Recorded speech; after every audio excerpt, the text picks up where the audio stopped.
Haleluya, selamat pagi ya. Pesan Tuhan diambil dari Mazmur 45 ayat yang kedua.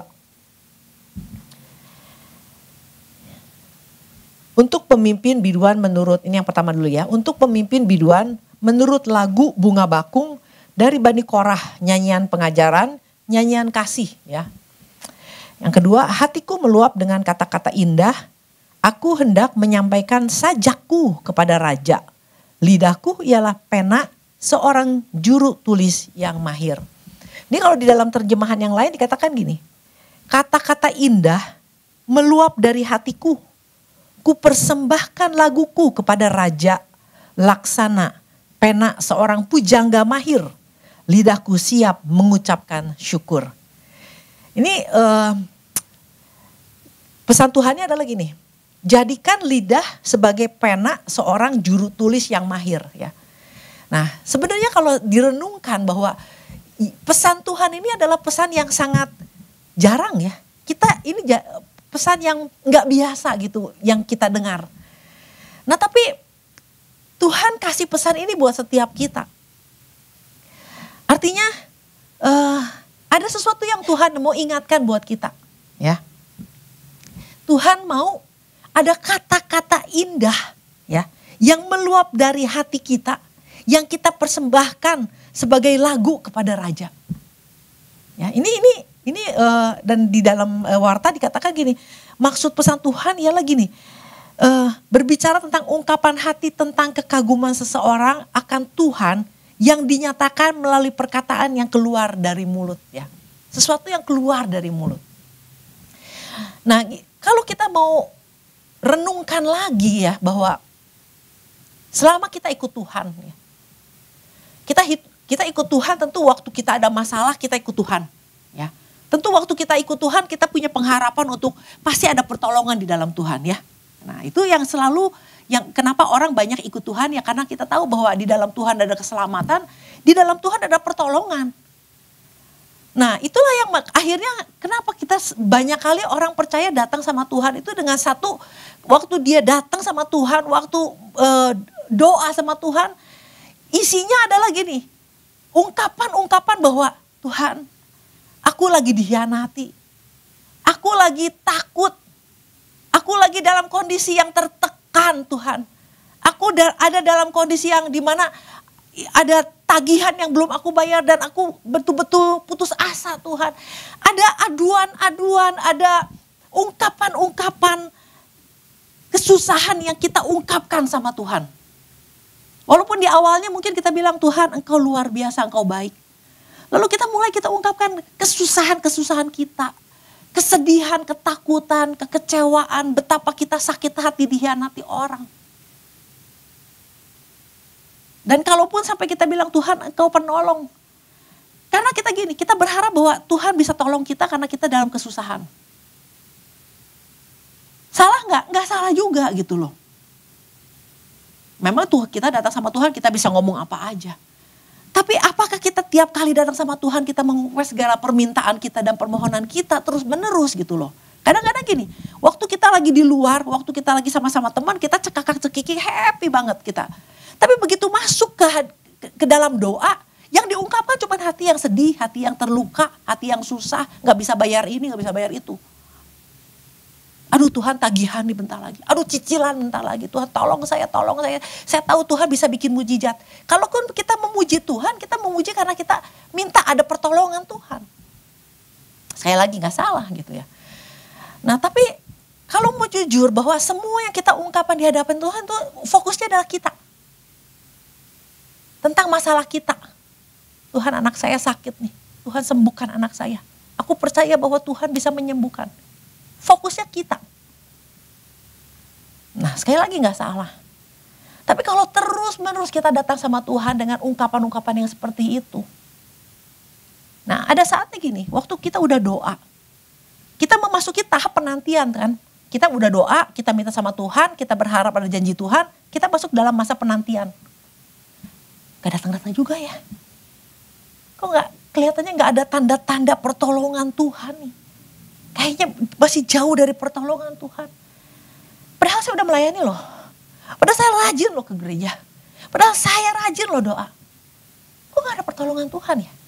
Nah, kadang-kadang gini, kalau kita fokusnya cuma sama pertolongan, fokusnya cuma sama kesusahan kita dan kita berharap pada pertolongan.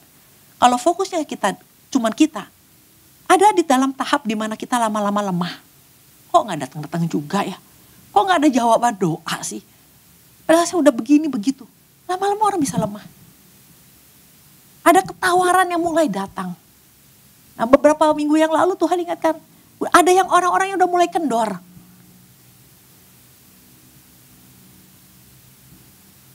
Walaupun gini, saya percaya dah, mungkin yang udah sering doa pagi gak mungkin ngomong, wah belak-belakan gitu. Udahlah mulai sekarang Tuhan gak Tuhan-Tuhanan lagi. Kayaknya udah enggak lah. Mungkin yang ikut Tuhan di tempat ini yang tiap hari, yang sering dengar firman Tuhan, udah gak mungkin lah ngomong yang negatif kayak gitu. Tapi di dalam hati ada gini, udahlah. Gue gak mau terlalu sering pelayanan lah. Yang namanya doa pagi yang tadinya sering doa pagi, enggak lah kayaknya gak usah terlalu sering doa pagi. Di dalam hati kita ngomong gitu, kayaknya percuma juga sih, nggak terlalu ada QQY, gitu ya, nggak terlalu ngejelekin nama Tuhan lah, nggak terlalu negatif gitu, tapi ada kekecewaan yang muncul, yang timbul gitu, karena pengharapan kita nggak tercapai. Nah, lewat pesan Tuhan ini sebenarnya Tuhan lagi ajar kita gini. Kalau kita terus fokus sama diri kita, fokus sama kapan ditolong, kapan pertolongan datang. Dalam masa penantian, orang bisa jadi lemah, orang bisa menjadi tawar hati ya.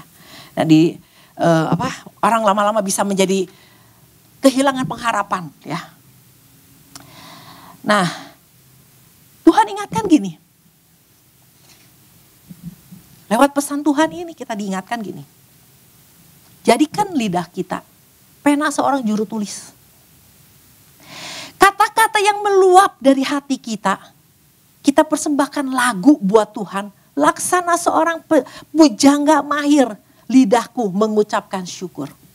Artinya fokusnya sama Tuhan. Mulai kita bisa ungkapkan tentang siapa yang kita sembah. Kedahsyatan Tuhan, kehebatannya Tuhan, kemahakuasaannya Tuhan, ya. Karakternya Tuhan. Mulai kita ungkapkan tentang siapa Tuhan. Waktu kita ungkapkan kedahsyatannya Tuhan, kita ungkapkan hal-hal yang keluar dari hati kita bahwa Tuhan, Engkau penyelamat yang luar biasa. Engkau Allah yang menyediakan yang luar biasa. Maka kita kita lagi masalah kita jadi kecil kalau kita membesarkan Tuhan. Tapi kalau kita membesarkan masalah, Tuhan jadi kecil. Nah, jadi ketika Tuhan ingatkan, coba ngomong sesuatu yang membesarkan nama Tuhan. Coba katakan hal-hal yang dahsyat tentang Tuhan. Sama seperti pujangga. Sama seperti orang yang pujangga itu gini. Pujangga itu menulis atau menyatakan sajak. Itu keluar dari apa yang dia tulis. Betul? Dia tulis lalu dia keluarkan. Dia ungkapkan. Gak mungkin dia nulis, dia ngomongin yang orang lain tuh itu jarang. Kebanyakan yang dia tulis yang dia ungkapkan. Artinya keluar dari hati dia. Coba mulai katakan, apapun yang jadi pergumulan kita hari ini.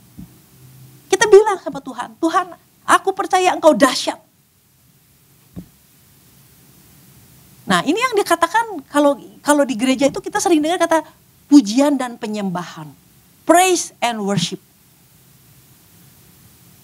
Nah jadi jangan kita praise and worship mah cuman bagian dari gereja doang, dari acara ibadah. Enggak. Tuhan mau kita menjadi orang-orang yang praise and worship. Menjadi orang-orang memuji, menyembah Tuhan. Menjadi sebuah kebiasaan hidup kita. Membesarkan nama Tuhan. Jangan datang sama Tuhan cuma datang dengan ini Tuhan. Masalah saya seperti ini, problem saya seperti ini. Kenapa kita gak datang sama Tuhan dan membesarkan Tuhan? Kita bilang Tuhan Kau luar biasa. Engkau hebat Tuhan. Aku melihat banyak pertolongan-pertolongan yang sudah Tuhan nyatakan. Aku mengalami kebaikan Tuhan setiap hari. Sampai hari ini. Iya tapi Tapi kan saya bukan orang yang bisa ngomong keluar gitu. Saya kan orangnya pendiam, saya kan introvert dan sebagainya. Kebanyakan bapak-bapak loh. Ibu-ibu masih bisa keluarin suaranya. Bapak-bapak kadang-kadang nggak begitu mau keluarin suaranya. Karena saya mah, aduh nggak mungkin lah, saya kan bapak-bapak nggak mungkin ngomong yang kayak gitu. Saya mau tanya, bapak-bapak kalau lagi lihat pertandingan sepak bola, ya ada gol, wah gol, apakah kita diam aja? Enggak, yes, wah luar biasa, hebat sih ya mah, wah gitu. Kalau kita bisa nonton sepak bola aja kita bisa ungkapkan kehebatan pemainnya, nggak ada alasan untuk kita bilang nggak bisa. Saya mah nggak biasa memuji menyembah. Semua orang bisa. Karena kita diciptakan serupa dan segambar dengan Tuhan. Amin. Nah ini yang Tuhan bilang bahwa setiap orang, ini gak cuma bilang cewek-cewek doang nih. Ibu-ibu doang. Enggak, Tuhan lagi ingatkan nih sama semua. Bahwa jadikan lidah kita, mau cowok, mau cewek, bapak-bapak, ibu-ibu, mama, siapapun juga. Jadikan lidah kita sebagai pena seorang juru tulis yang mahir. Seorang pujangga yang mahir. Ungkapkan itu. Tapi kan gak pernah ngalamin Tuhan ya. Gak pernah ngalamin mujizat Tuhan. At least kita pernah diselamatin sama Tuhan. Masa gak bisa mengungkapkan terima kasih Tuhan. Engkau telah mati buat saya. Tapi saya gak bisa ngikutin nada-nada suara yang, nada-nada lagu-lagu yang ada di gereja. Gak usah pakai nada. Jadi ketika kalau ada misalnya WL bilang mari kita menyembah Tuhan, enggak selalu harus terima kasih Tuhan, engkau baik, enggak usah pakai nada. Terima kasih Tuhan kau baik. Terima kasih Tuhan kau sungguh dahsyat. Perbuatan-perbuatanmu sungguh dahsyat. Saya sudah melihat Tuhan melakukan perkara-perkara yang dahsyat dalam hidup saya, luar biasa Tuhan. Kalau kita membesarkan Tuhan setiap hari punya kebiasaan yang powerful ini, maka masalah akan menjadi kecil. Tapi kalau kita terus datang sama Tuhan dengan masalah, lama-lama masalahnya jadi gede. Tuhan yang jadi kecil. Nah makanya ini sangat disayangkan kalau misalnya kita datang ke gereja atau doa pagi. Hari Selasa lah datang. Cuma mau dengar pesan Tuhan.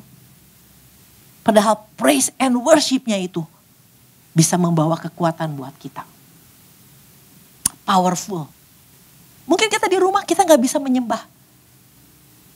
Jadi kalau ada gereja yang tiap hari menyediakan tempat untuk memuji menyembah Tuhan, gunakan itu. Tapi jauh. Ya itu mah kembali lagi kan kepada keputusan kita. Waktu kita lemah, mau makin lemah, it's your choice. Tapi kalau kita lemah dan kita mau kuat, kita mau datang sama Tuhan, walaupun jatuh, walaupun jauh, gua satronin.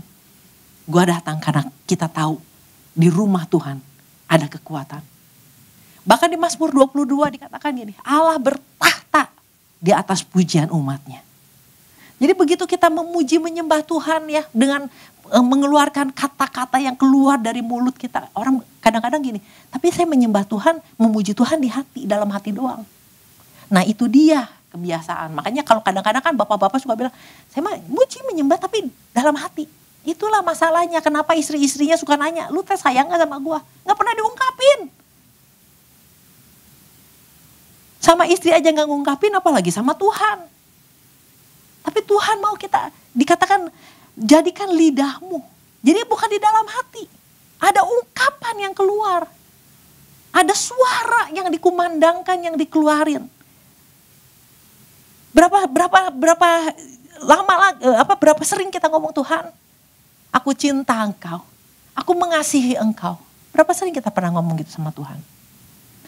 Ya gak sering juga lah, ke bini juga gue gak pernah ngomong. Nah ini ya saudara. Jadi tadi sampai di mana tuh? Jadi waktu kita mengungkapkan hal-hal yang dahsyat sama Tuhan, kita lagi ngomong sama Tuhan. Kita percaya bahwa Tuhan hadir. Jadi waktu kita mengungkapkan itu, kita bisa mencium kehadiran Tuhan. Karena Tuhan sendiri yang janji, aku bertahta di atas pujian umatku. Nah, Aku bertahta di atas pujian umat Tuhan tuh bukan gini, yang penting ada musik. Wah, kalau di gereja kan begitu musik dinaikkan Tuhan bertahta, enggak. Tuhan lagi bilang Tuhan bertahta di atas pujian umat, di atas tahila. Nah itu di dalam artinya gini, tahila itu di dalam Tuhan bertahta di atas pemujaan, adoration. Di dalam penyembahan yang dinaikkan dari umat-umat Tuhan. Bukan musiknya doang. Ada kata-kata yang keluar. Pengagungan kita sama Tuhan, Tuhan bertahta. Itu dahsyat. Nah, kalau kita ingat lagi kisah tentang Ayub ya. Ayub adalah orang yang paling pernah mengalami kesusahan yang paling luar biasa. Betul? Bukan bisnisnya aja yang hilang ya. Ya kambing dombanya itu kan bisnisnya dia. Bisnisnya habis, hancur. Apalagi? Anaknya hancur, hilang semuanya. Apanya lagi? Kesehatannya. Istrinya. Apa yang bisa diharapkan dia dari Tuhan? Tapi kita baca kisahnya Ayub sampai akhir. Tuhan bisa pulihin dia loh. Nih kalau ini Ayub ini orang Korea. Ya, dia udah gantung diri. Dia udah pasang tali, dia gantung diri, udah ada Tuhan, gak ada harapan. Nah orang Korea kan gitu, baru bisnisnya hancur aja dia langsung gantung diri. Untung dia orang Yahudi. Bukan semata-mata dia orang yang taat, orang yang setia, bukan semata-mata itu.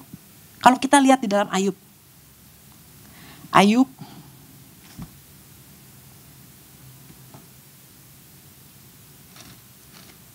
mana ya Ayub? Sebentar. Ayub 1. Ayub 1 ayat yang ke-20, 21 kita lihat nih. Ayub 1. Ini yang membuat kenapa dia bisa ngalamin kemenangan. Ayub 1. Ayat yang 2.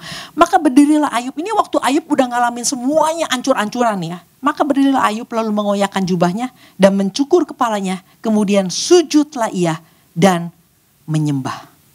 Ya, ini di dalam bahasa Inggrisnya gini. Dia itu worship. Ya. Katanya dengan telanjang aku keluar dari kandungan ibuku. Dengan telanjang juga aku akan kembali ke dalamnya. Tuhan yang memberi, Tuhan yang mengambil. Terpujilah nama Tuhan. Di tengah-tengah kesulitannya dia tetap worship Tuhan. Dia tetap menyembah Tuhan. Dia enggak datang dengan Tuhan. Why Tuhan kenapa kayak gini? Saya udah datang, saya udah bertobat. Saya udah ikut Tuhan. Kenapa? Enggak. Dia memuja Tuhan, menyembah Tuhan. Makanya kalau kita lihat akhirnya. Dia ngalami pemulihan yang luar biasa. Daud apa nggak kurang dia punya musuh, punya masalah. Daud juga punya masalah. Ya. Tapi kalau kita lihat di dalam kita lihat di dalam Mazmur 69. Mazmur 69 ayat yang ke-31. Dari yang ke-30 dulu ya nih. Tetapi aku ini tertindas dan kesakitan. Ya, dia lagi tertindas, lagi kesakitan. Ya mungkin ada kondisi di mana kita lagi saat ini dalam kondisi yang sulit, ekonomi sulit, masalah yang belum beres, ada hubungan-hubungan yang belum beres ya. Keselamatan daripadamu ya Allah kiranya melindungi aku. Aku apa? Memuji nama Tuhan dengan nyanyian. Nah kalau kita baca ini, apakah Daud bilang dia memuji Tuhan di dalam hati? Enggak. Dia memuji-muji dengan nyanyian. Mengagungkan dia dengan nyanyian syukur. Di dalam bahasa Inggrisnya mengagungkan dia itu berarti magnify him. Magnify him itu membesarkan Tuhan. Saudara pernah tahu kaca pembesar bahasa Inggrisnya? Magnifying glass, kaca pembesar. Jadi dia membesarkan nama Tuhan. Dia ngomong Tuhan engkau dahsyat, engkau hebat, engkau luar biasa. Kalau dulu aku Tuhan tolong. Waktu aku bukan siapa-siapa aku tolong. Saat ini sekarang setelah aku jadi anak Tuhan. Setelah aku ikut Tuhan dengan sungguh-sungguh aku percaya pertolongan Tuhan itu pasti nyata. Nah ini yang seharusnya datang sama Tuhan ini dengan hal-hal yang mengagungkan nama Tuhan. Jangan datang waktu kita datang punya kesempatan datang untuk doa pagi, kita cuma datang waktu mau dengar firman. Kita membuang kesempatan untuk memuliakan Tuhan, untuk meninggikan Tuhan. Kenapa kita perlu memuji menyembah Tuhan menjadi sebuah kebiasaan? Nah, kalau kita lihat di dalam Mazmur 42.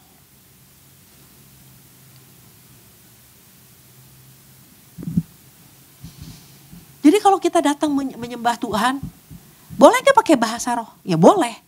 Tapi apakah kita dalam 30 menit kita bahasa roh terus? Ya enggak lah. Ada loh sekali-sekali kita, Tuhan Engkau luar biasa. Engkau dahsyat Tuhan. Ngomong tentang Tuhan. Jangan ngomong kita, Tuhan aku perlu pertolongan ini. Jadi kadang-kadang gini, worship itu dipakai tempat untuk jadi kayak lagu cengeng. Ya, tempat jadi lagu balada gitu. Aduh Tuhan, aku lagi susah Tuhan. Tolong saya. Kenapa kita nggak ganti kata-katanya ya? Kenapa aku percaya Tuhan sumber pertolonganku. Itu lebih dahsyat loh. Itu membangkitkan iman kita. Apa yang kita dengar dari mulut kita, iman kita bangkit. Nah, di dalam Mazmur 42 ayat yang kelima. Inilah yang hendak ku ingat. Sementara jiwaku gundah gulana. Bagaimana aku berjalan maju dalam kepadatan manusia, mendahului mereka melangkah ke rumah Allah dengan suara sorak-sorai dan nyanyian syukur dalam keramaian orang-orang yang mengadakan perayaan. Mengapa engkau tertekan, hai jiwaku, dan gelisah di dalam diriku? Berharaplah kepada Allah, sebab aku akan bersyukur lagi kepadanya, penolongku dan Allahku. Nah, di sini dikatakan bahwa berharaplah, berharaplah kepada Allah. Jadi artinya Daud tahu di dalam segala kesusahan yang dia datang sama Tuhan dengan pujian dan sorak-sorai dan dengan ucapan syukur. Dia tahu ada Tuhan itu sumber pengharapan. Ada pengharapan di dalam Tuhan. Saya ada kesaksian, saudara. Saya punya masalah juga, saya punya tantangan juga. Terutama waktu Stefan sakit. Ya. Bagaimana hasil labnya makin lama makin jelek. Ya. Dan sampai akhirnya ada di dalam satu titik yang saya pernah sampaikan juga bahwa tengah malam kalau saya bisa kebangun tidur, saya langsung lari ke kamarnya dia. Saya pegang denyut jantungnya. Saya takut dia mati. Jadi itu hampir berapa malam saya lakukan itu dan dia nggak tahu karena dia tidur. Ada ketakutan yang begitu menghantui saya. Karena apa? Karena racun di dalam tubuhnya itu udah terlalu banyak. Yang harusnya dibuang di dalam air kencing nggak kebuang. Nah, tapi di dalam Tuhan saya cuman main piano aja udah nggak bisa minta Tuhan sembuhkan saya. Udah nggak bisa kayak gitu. Saya cuma bilang, Tuhan Engkau luar biasa. Ada perkara yang dahsyat. Ngomong tentang kebaikan Tuhan, kedahsyatan Tuhan. Sampai ada satu titik di mana Tuhan ingatkan saya. Sakit itu tidak membawa kepada kematian. Itu tuh jelas banget di hati saya. Yang bawa kematian itu bukan penyakit. Wah. Yang membawa kematian itu kalau udah memang waktunya dipanggil Tuhan. Kalau Tuhan bilang udah selesai. Kamu harus balik. Dia akan balik. Jadi gak usah takut dengan penyakit yang jangan kita pikir waduh nanti mati. Kalau sampai mati pun itu karena udah waktunya memang harus pulang. Apalagi kalau dia mati di dalam Tuhan. Saya sampai bilang gak usah takut sama kematian. Kematian itu membawa kamu kepada Tuhan. Nah yang penting adalah hidup kamu sepanjang waktu kamu hidup. Hiduplah di dalam Tuhan. Supaya kamu mati di dalam Tuhan. Betul gak? Nah itu dia.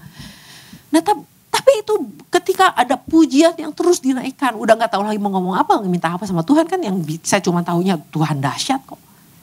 Tuhan bisa lakukan hal-hal yang luar biasa. Saya gak percaya sama hasil lab. Saya lebih percaya sama janji Tuhan. Nah sampai akhirnya Tuhan juga terus berbicara bahwa tentang Maria. Ya, Maria begitu ada tugas yang berat ya. Ya waktu dia harus hamil tanpa suami itu kan tugas yang berat buat anak muda anak teenager ya, itu dia lagi itu masih belasan tahun. Dia cuma bilang gini, Tuhan, aku ini hamba. Nah itu kata-kata, Tuhan, aku ini hamba. Nah itu yang saya ngomong sama Tuhan. Tuhan, aku ini hamba. Jadilah menurut kehendak-Mu. Jadi bukan kita merancangkan, wah kudu kieu nya, kudu kitu, kudu kieu, pusing kita. Karena kalau pakai usaha kita, ada saatnya di mana kita juga udah mentok. Betul.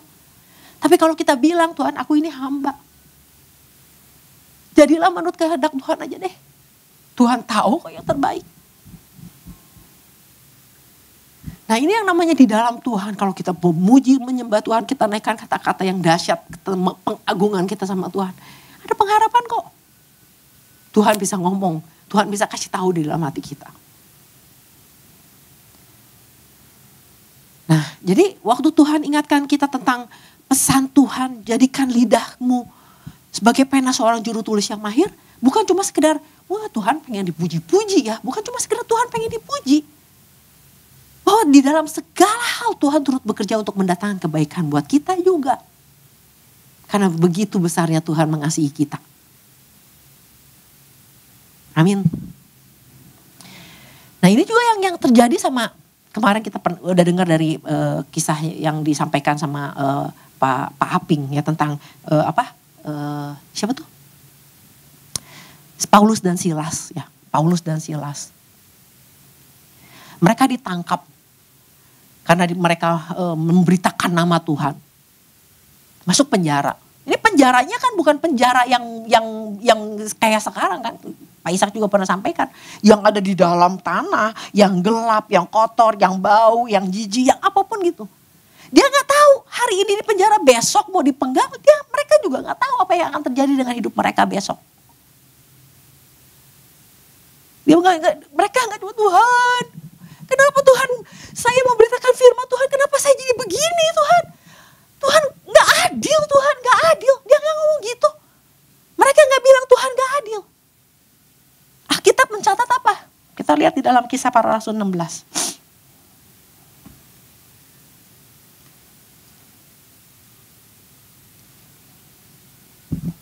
Ayat yang ke-25.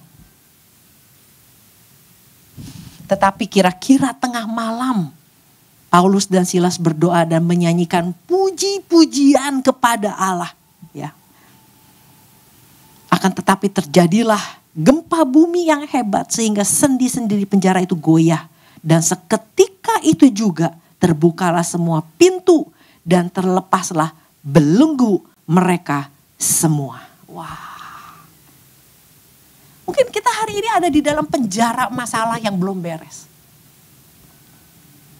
Penjara yang udah bertahun-tahun kita hadapi, masalah yang bertahun-tahun kita hadapi yang belum beres. Nah setiap kali datang sama Tuhan, kita cuma datang, Tuhan mana jawabannya, mana janji Tuhan. Kita rubah, datang sama Tuhan. Naikkan kata-kata penyembahan, pujian kita, pengagungan kita sama Tuhan yang keluar dari hati kita. Dan apa yang terjadi? Pintu-pintu penjara terbuka. Ya. Terjadilah gempa bumi yang hebat sehingga sendi-sendi penjara itu goyah.